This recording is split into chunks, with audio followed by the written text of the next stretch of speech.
In this video, we're going to be taking a look at the Samyang Autofocus 12mm f2.0 for your APS-C camera. We'll be seeing how well it does in video, vlogging and taking photos. We'll also be comparing it to the Sigma 16mm f1.4 and also the Sony 16 to 50mm kit lens. Let's see how they all perform against each other and how good the Samyang really is. Okay, so we've just brought out the camera, the Sony A6400, and we've currently got the Sony kit lens 16 to 50mm at f4 on the front of the camera.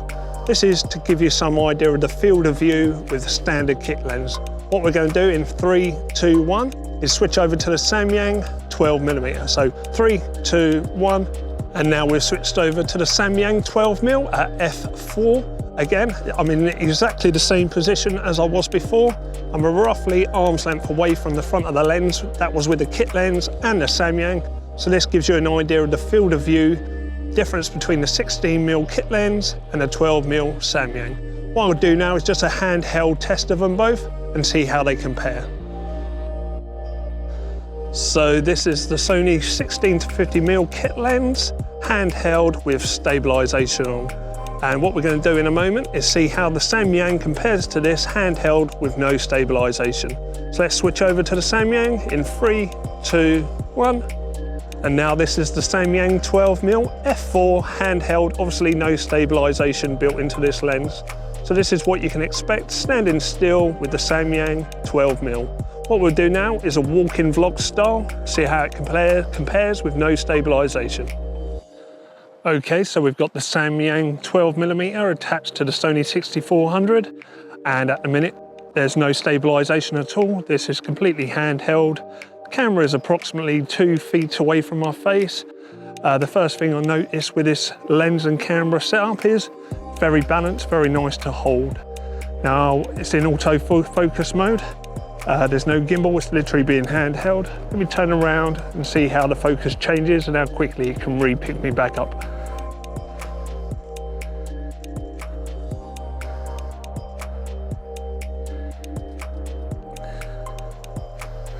The focus seems very good at the moment. It's picking up my eye from the Sony camera. There's no obvious difference between any of the three lenses at the minute. But what we'll do, we'll keep on walking and see how we get along. How's the vibration with no stabilization built in? Let me know in the comments below. Okay, and now this is the Sony kit lens, a 16 to 50 with built-in stabilization. We're at 16mm. It does feel a little bit lighter than the Sigma, I must admit. But let me know about the stabilization in the comments, what feels right. I'm not too sure how far away. I'm really having to stretch my arm a bit to make sure the 16mm gets me all in. Probably about 2.5 feet away from my face at the minute. Let me just walk down this dry riverbed and you can really tell how the stabilization works. But we're at f4 for both lenses, so we can compare them properly. This one ain't too bad actually. I thought the 16mm would be a lot more cropped in than what it is.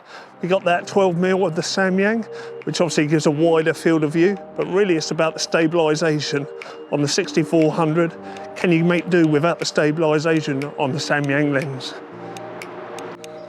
Okay, so now we've mounted the Samyang 12mm to the 6600 Sony with inbuilt stabilization on in the camera.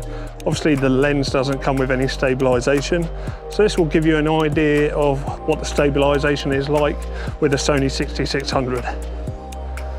Now again, it's in complete autofocus mode and it's picking up my eye quite nicely. Again, about 2 feet away from my face, maybe a little less. Quite comfortable to hold.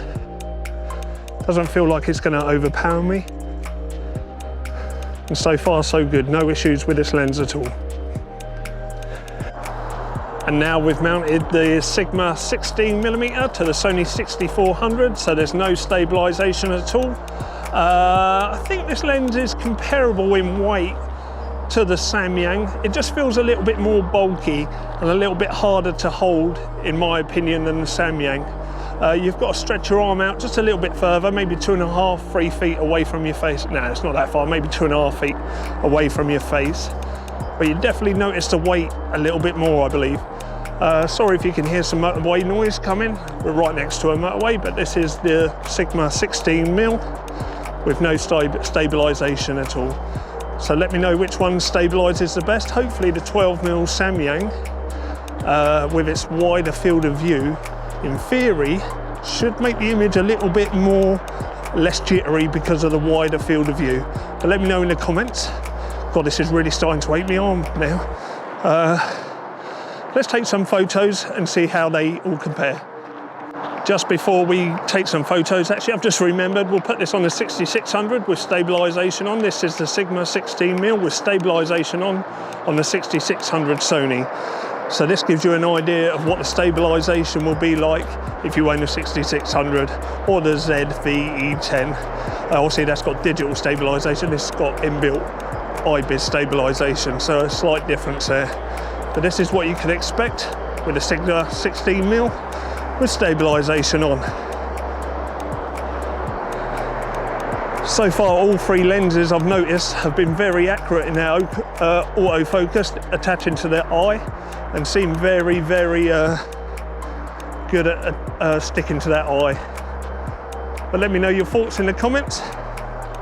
So this is what you can expect with the Sigma 16mm with stabilization.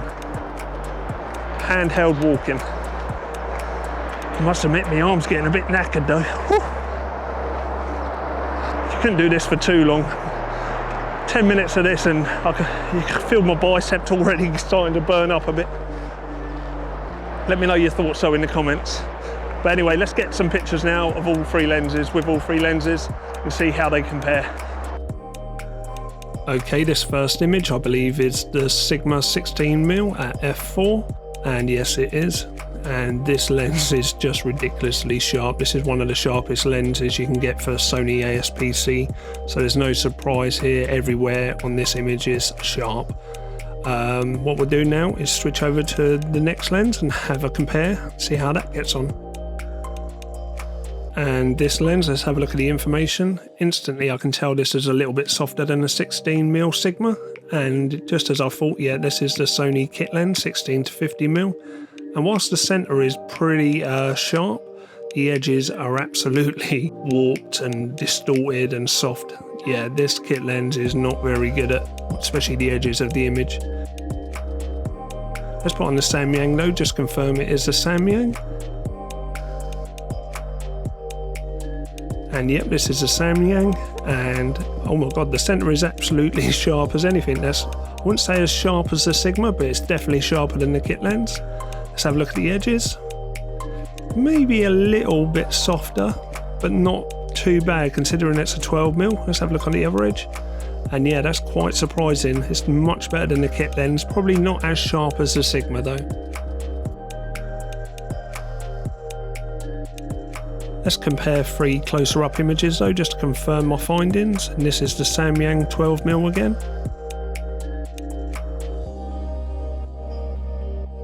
And yeah, this is very sharp in the center and only very slightly softer towards the outside. Very impressed with this lens. Let's switch over though to, I believe this is the 16mm Sigma.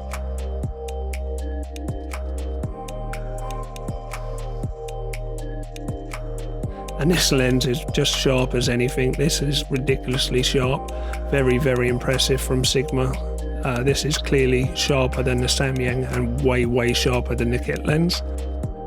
Let's put on the kit lens.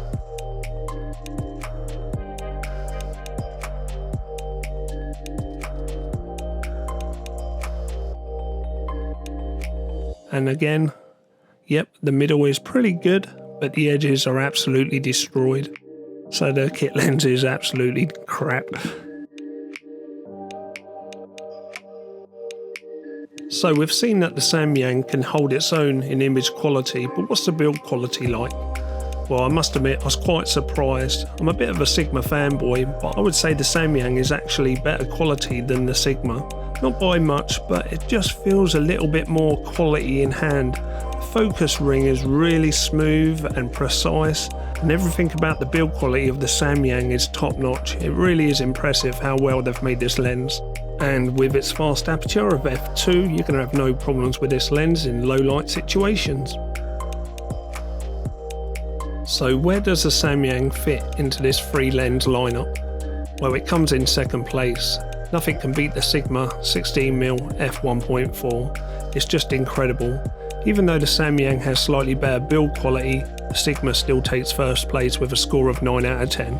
But there is times when the Samyang is a lot more useful with its 12mm over the Sigma 16mm. There is times when you just need that extra wide field of view, and that's where the Samyang comes in. It gets a score of 7 out of 10. As for the Sony kit lens, well, the less we say about that the better. It gets a score of 4 out of 10. If you want to see more content like this, hit that subscribe button, and any comments, please comment below. I read all my comments, and thank you so much for taking the time to watch this video. We'll catch up in the next video.